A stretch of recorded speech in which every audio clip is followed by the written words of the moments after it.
hamparan Pulau C dan D reklamasi di Teluk Jakarta. Di dua pulau buatan seluas 276 dan 312 hektar yang dikembangkan PT Kapuk Naga Indah itu, nilai jual objek pajak atau NJOP dinilai rendah. Angkanya hanya dipatok 3,1 juta rupiah per meter persegi. Padahal taksiran awal NJOP di dua pulau itu tidak kurang dari 10 juta rupiah untuk setiap meter perseginya. Dampaknya, potensi penerimaan daerah menjadi berkurang sebab NJOP merupakan elemen pokok dalam pengenaan pajak maupun retribusi terkait tanah dan bangunan. Polisi mengendus ada yang tidak wajar dalam penetapan NJOP murah di Pulau C dan D reklamasi itu. Namanya reklamasi ya, kan sudah dilakukan penyelidikan. Ternyata penyidik menemukan ada unsur pelanggaran pidana. Kemudian dilakukan penyidikan. Penyidikan itu apa sih? Mencari siapa pelakunya, gitu ya. Ya, mencari siapa pelakunya. Makanya saat ini sedang memeriksa semua yang berkaitan dengan reklamasi itu. Baik itu nanti nelayan kita periksa, ya. Baik nanti instansi-instansi apa yang berkaitan dengan reklamasi itu kita periksa semua, gitu ya.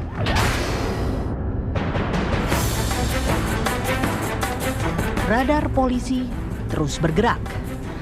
Siapa yang dinilai ikut berperan dalam penetapan NJOP yang diduga tak wajar itu, siap-siap saja diperiksa. Badan Pajak dan Retribusi Daerah atau BPRD DKI sebagai lembaga yang berwenang dalam penghitungan NJOP sudah menjadi target pertama pada pemeriksaan lalu. Namun, lembaga yang dulu bernama Dinas Pelayanan Pajak DKI itu tidak bekerja sendirian dalam menaksir NJOP murah ini. BPRD menggandeng konsultan jasa penilai publik atau KJPP sebagai penilai independen. Itu BPRD menyatakan bahwa dia memutuskan itu berdasarkan kajian dari KJPP. Nah, tapi kan ada perkembangan baru di situ reklamasi. Misalnya ada perusahaan yang katanya menyusun AMDAL tapi perusahaan fiktif. Maka dari sisi KJPP ini juga barangkali polisi harus menggali akurasi eksistensi daripada lembaga penilai itu, apa benar ada atau hanya sekedar forma inverba aja untuk memenuhi kepentingan memutuskan 3,1 juta itu.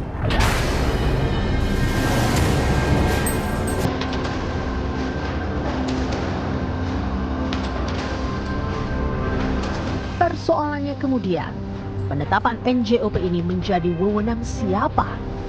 Bila mengacu pada Undang-Undang Nomor 28 Tahun 2009 tentang Pajak dan Retribusi Daerah, maka Gubernur sebagai kepala daerah berwenang dalam menetapkan NJOP saat itu. Gubernur DKI yang baru, Anies Baswedan, mau tidak mau ikut ketiban PR untuk mengurai persoalan NJOP murah ini. NJOP murah di Pulau C dan D reklamasi kian melengkapi sengkarut kelanjutan reklamasi yang masih tanda tanya. Benturan keras reklamasi lebih dulu menerpa Anies ketika Menko Maritim Luhut Binsar Panjaitan mencabut moratorium pada 5 Oktober 2017. Pencabutan penghentian sementara pembangunan 17 pulau reklamasi di Teluk Jakarta itu bahkan dilakukan hanya sepekan sebelum Anies dilantik sebagai gubernur terpilih. Padahal dalam kampanyenya Anies berjanji akan menghentikan reklamasi di Teluk Jakarta. Kalau mau itu bisa dia hentikan, dia batalin, ya silakan aja. Kan itu semua kita ada batas-batas kewenangan kita. Jangan kita pikir kita ini all the way langsung bisa ke langit kan juga. Saya sebagai Menko itu ada juga batasan saya. Mau saya, presiden pun ada batasannya. Gubernur pun ada batasannya. Jangan jadi pikir gubernur DKI atas segala macam bisa dikerjain enggak juga begitu. Mereka sudah promosikan ke Singapura, ke Shanghai, dan ke Beijing dengan harga per meter 40 juta tadi.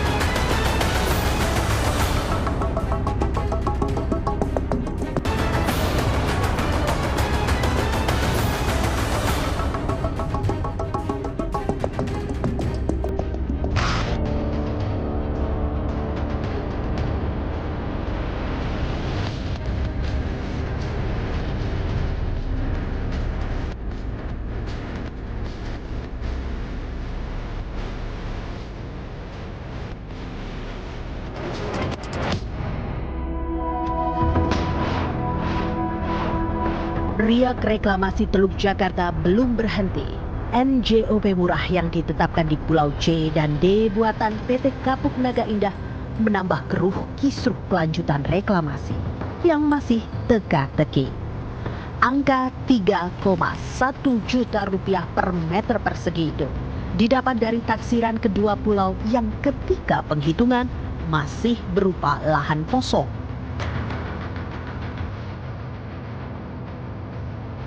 Kantor Jasa Penilai Publik Dwi Haryantono Agustinus Tamba yang menjadi rekanan Badan Pajak dan Retribusi Daerah Provinsi DKI Jakarta berdalih taksiran dengan pendekatan biaya yang mereka lakukan tidak menabrak aturan.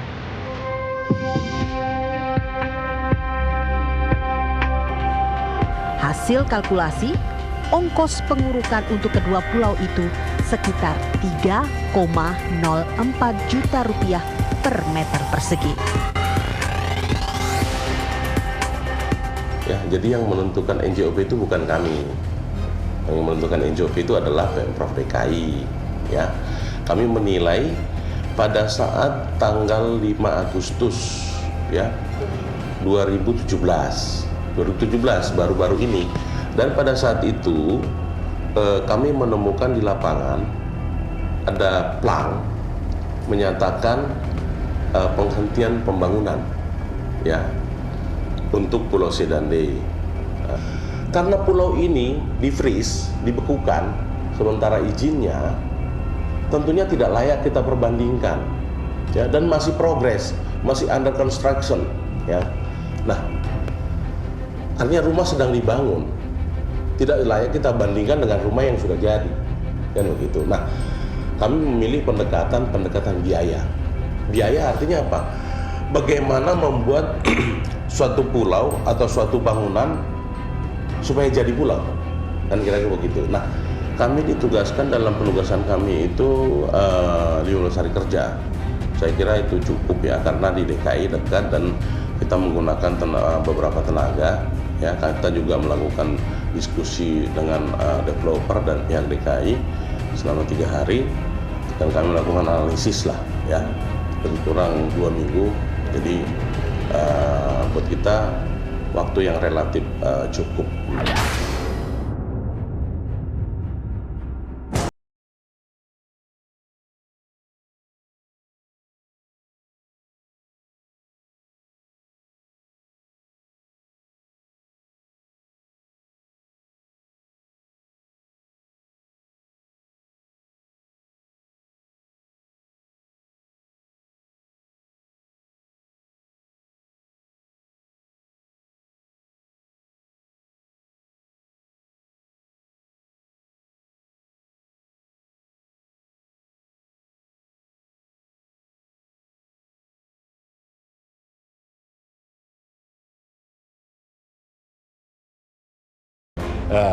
Undang-undang perpajakan tentang penentuan NJOP bukan biaya yang dikeluarkan oleh pemilik tanah itu untuk menghitung NJOP, tapi zonasi yang ditentukan oleh pemerintah daerah. Tapi faktanya adalah ada 2. Pulau itu sudah ada. Kemudian walaupun belum ada izin, bangunan sudah ada. Berikutnya adalah mereka sudah promosikan ke Singapura, ke Shanghai, dan ke Beijing dengan harga per meter 40 juta tadi. Nah, itu kan berarti dari fakta-fakta yang dilakukan oleh pengambang sendiri, bangunan tanpa izin, pulaunya sudah ada, penawaran 40 juta, maka tentu harus kita ambil patokan kepada ketika nilai jual harga tanah itu 40 juta sekian, maka NJOP-nya adalah sekitar 40 juta tadi.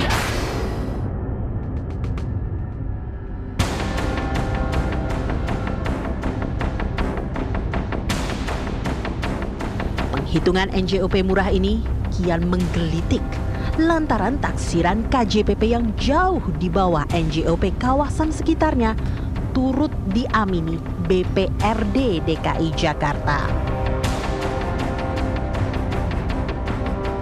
Kami pun mencoba menemui Kepala Badan Pajak dan Retribusi Daerah Provinsi DKI Jakarta untuk mengonfirmasi hal ini.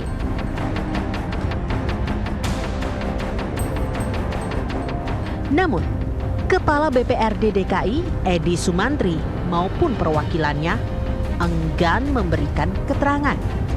Apakah ini menguatkan dugaan ada udang di balik NJOP murah di Pulau C dan D reklamasi?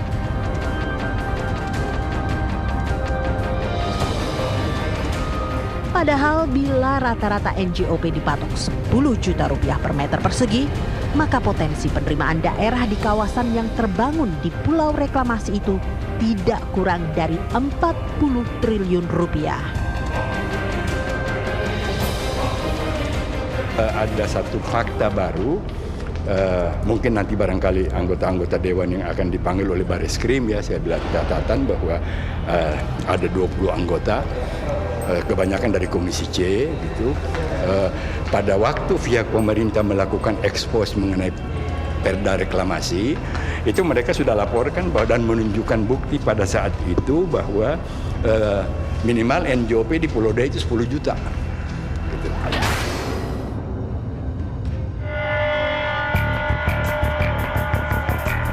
Menilik potensi pendapatan daerah yang begitu besar, lantas mengapa penilaian NJOP di Pulau C dan D reklamasi justru dilakukan ketika moratorium belum dicabut yang membuat NJOP menjadi begitu murah? Tidak wajar lah untuk daerah DKI Jakarta yang begitu komersil, nilainya cuma 3,1 juta, saya kira itu perlu dikaji ulang.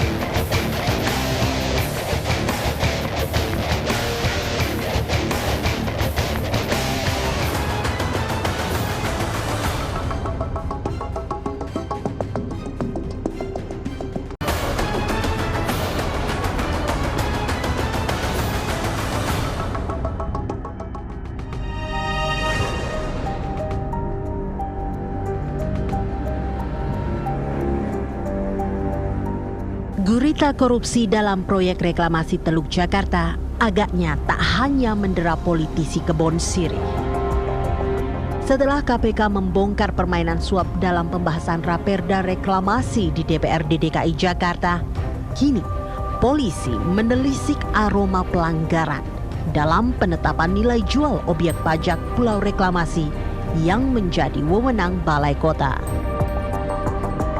NJOP Pulau C dan D yang hanya 3,1 juta rupiah per meter persegi dinilai tak masuk akal.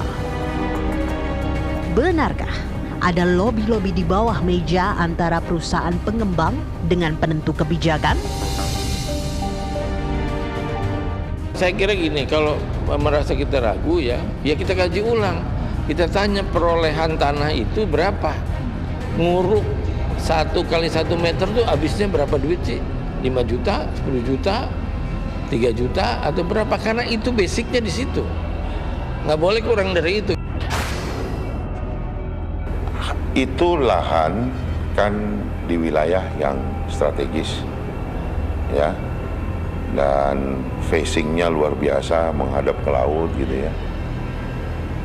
Bolehlah diberikan harga lebih tinggi.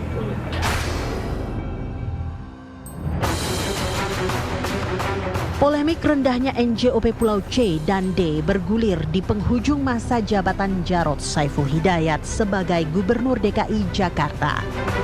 Penetapan NJOP 2 pulau yang dikelola PT Kapuk Naga Indah itu tertuang dalam surat keputusan yang diterbitkan Badan Pajak dan Retribusi Daerah DKI Jakarta pada 23 Agustus 2017. Angka 3,1 juta rupiah itu didasari masukan dari Kantor Jasa Penilai Publik KJPP Dwi Haryantono dan Agustinus Tamba. DPRD DKI pun bereaksi dengan memanggil pihak BPRD dan KJPP.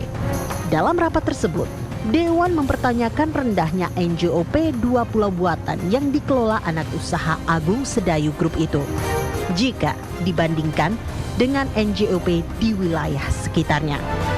Dewan mendesak Gubernur DKI Jakarta Anies Baswedan mengkaji ulang NJOP Pulau C dan D karena berpotensi merugikan kas daerah.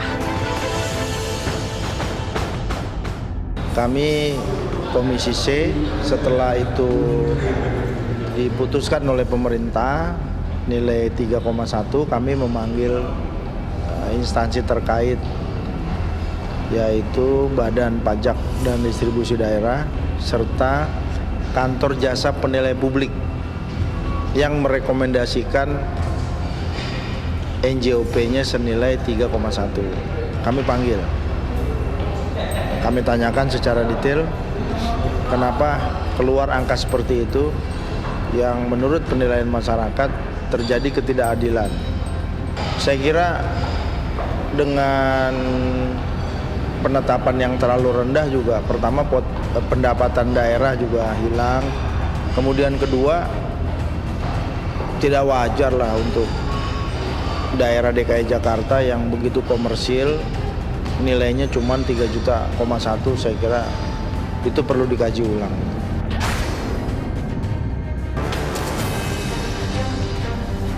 Gubernur DKI Jakarta Anies Baswedan memilih bungkam saat dimintai tanggapannya mengenai polemik penetapan NJOP Pulau C dan D. Lanjutan NJOP Pulau C dan D, Pak. Yang soal ini, Pak. NJOP, Pak. Pak NJOP, Pak. Yang Pulau C dan D gimana, Pak? Saya kan ada lanjutan ini, Pak. Ada imbauan untuk pendukung pemilihan gimana, Pak? Kondisi yang diterimanya, Pak. NJOP, Pak. Pulau C, D, Pak. Pak nggak ada tindakan. Satu, ya, Pak. Yang hotel Kita Pak ya. Tersenyum. Sementara itu, peneliti Indonesia Corruption Watch, Firdaus Ilyas menilai penetapan NJOP Pulau C dan D janggal. Tak hanya nilainya yang sangat rendah, prosesnya pun terkesan terburu-buru saat kedua pulau masih terkena sanksi moratorium. 1 hari berselang setelah NJOP terbit, pengembang PT Kapuk Naga Indah diketahui membayar bea perolehan hak atas tanah dan bangunan BPHTB sebesar 400 miliar rupiah dan langsung mengantongi sertifikat hak guna bangunan.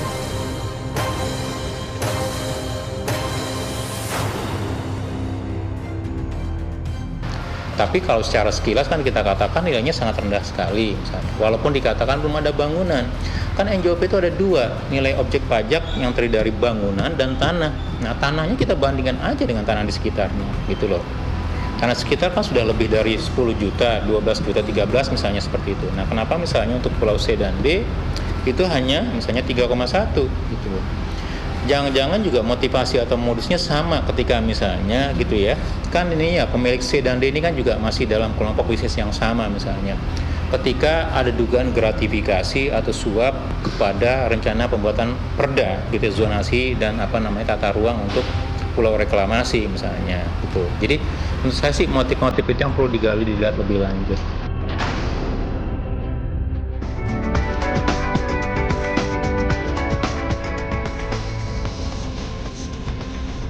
Kini, bola panas proyek reklamasi Teluk Jakarta berada di tangan 2 nahkoda baru ibu kota. Penentuan nilai jual objek pajak di pulau reklamasi memang sepenuhnya dipegang Pemprov DKI Jakarta. Tapi, sudah semestinya dilakukan secara transparan. Jangan sampai NJOP di pulau reklamasi dibuat lebih rendah tanpa alasan yang jelas dan akhirnya mencederai rasa keadilan rakyat.